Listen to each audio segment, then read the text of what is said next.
Depuis plusieurs années, les rumeurs sur eux vont bon train, brouillés à mort, réconciliés, énervés, outrés.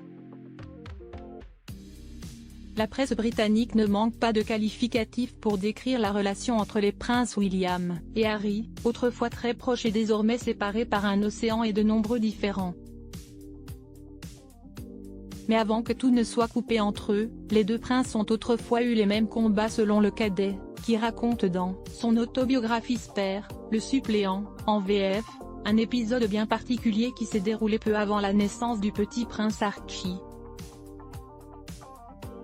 À l'époque, le prince Harry vit avec sa femme Meghan Markle au Frogmore Cottage.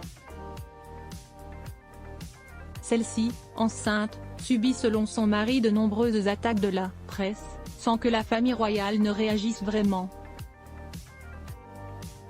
Mais un jour, alors que le couple vient de recevoir l'aide d'une nouvelle directrice de la communication, Sarah, pour une nouvelle stratégie avec elle, le prince William se mêle de l'histoire.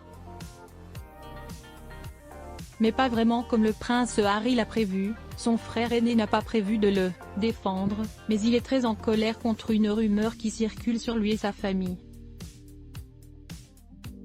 Quelque chose s'était produit entre lui, papa et Camilla. Je n'ai pas compris toute l'histoire, il parlait trop vite et il était trop en colère. Il fulminait, en fait, se souvient le père d'Archie et Lilibet, qui rejoint vite son frère. Leur père et Camilla ont fabriqué de toutes pièces ce bruit persistant. Les deux frères trouvent alors la coupable, une employée de leur père qui veut que Charles et Camilla aient bonne presse aux dépens de Meg et d'Harry. Celle-ci, selon le prince, négocierait des articles dans la presse, pour arranger la situation notamment du fils de Camilla. Intolérable pour eux, et notamment pour William, héritier et bon élève, depuis toujours, qui décide alors de confronter son père. Comment pouvez-vous? Il avait tenu tête à papa à propos de cette femme. Je l'avais accompagné pour le soutenir. La scène avait eu lieu à Clarence House, dans le bureau de papa. Willy a posé les choses en ces termes: comment pouvez-vous laisser une étrangère faire cela à vos fils? Se rappelle Harry dans son livre.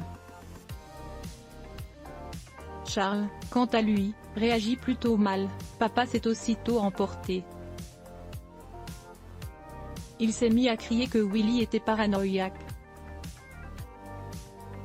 Que nous l'étions tous les deux. Papa a refusé d'écouter. Déçus, les deux frères obtiennent une réponse pathétique qui leur déplaît fortement. Grand-mère à sa personne, pourquoi ne pourrais-je pas avoir la mienne? Écrit Harry, qui se souvient d'Angela, la collaboratrice de la reine Elisabeth II qui a une réputation sulfureuse selon lui. Il se murmurait qu'elle était douée pour fabriquer des histoires de toutes pièces, décrit le fils de Diana, qui se souvient que son frère tente une nouvelle fois de négocier. C'est une comparaison stupide, a répondu Willy. Pourquoi un homme sain d'esprit, et plus encore un adulte, voudrait-il sa propre Angela? Mais papa se contentait de répéter « grand-mère à sa personne, grand-mère à sa personne », conclut le mari de Meghan Markle. Une dispute qui ne les rapprochera cependant pas, puisque selon le prince Harry, William envoie sur les roses son frère et sa belle-sœur, trop préoccupés par ses problèmes. Et leurs problèmes n'ont fait que s'envenimer, alors que le roi Charles et le prince William n'ont jamais semblé plus proches.